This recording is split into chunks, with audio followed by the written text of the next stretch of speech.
Hey guys, this is your commissioner speaking for the Week 11 update. The last video clip I did was too big, so I'm gonna have to speak real fast to try to get you all this information in. I'm also going to combine the numbers never lie in this segment.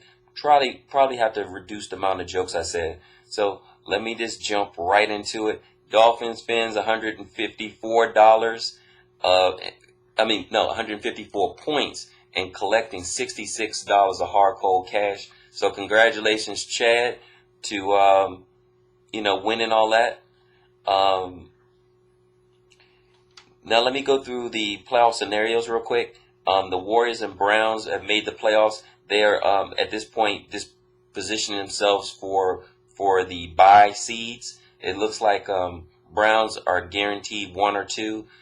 Warriors could be seated between a 2 and a 5, but looks like they're going to get the number 2 seed.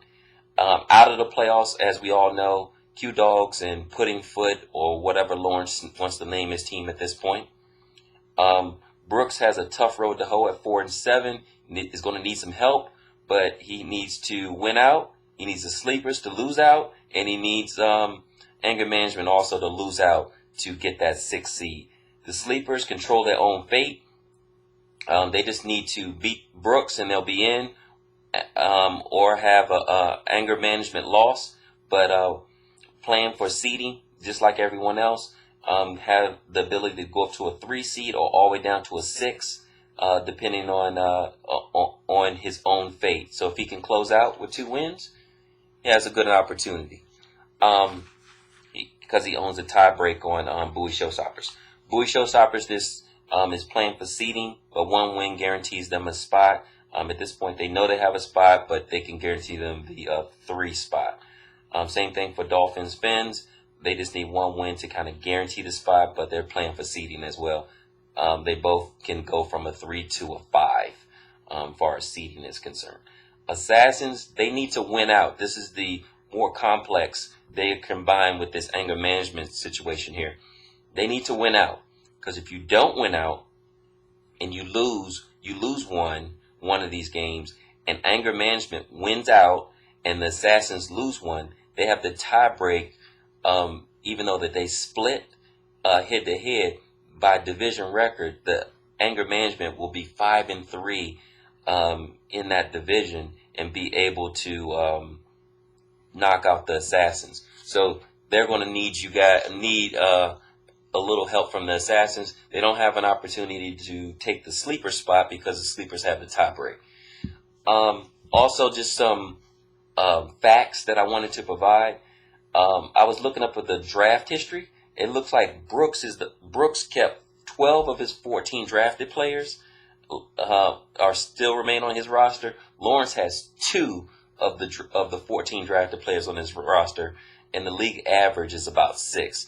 That was kind of interesting since we had heavy turnover this year. So I just wanted to kind of throw that out to you. Also wanted to run through this numbers never lie, some stats that I've kind of collected that I thought were interesting. Sean and Keno are the only 2 teams with winning records every year. So in the 4 years, we're the only 2 that have winning records and made the playoffs. Sean, after making the playoff, has never made it to the Super Bowl. So that's happened to be a little interesting, considering he's had a model of consistency. From week 11 to 13, Keno has the best winning percentage, going 10-2 through those last 3 weeks of the season. Has never lost in week 12, and this is week 12. Brooks is 5-7. It's not looking good, and doesn't look too good being 4-7 at this point. Anger management has made the playoffs 1 time, and that was in year 2009.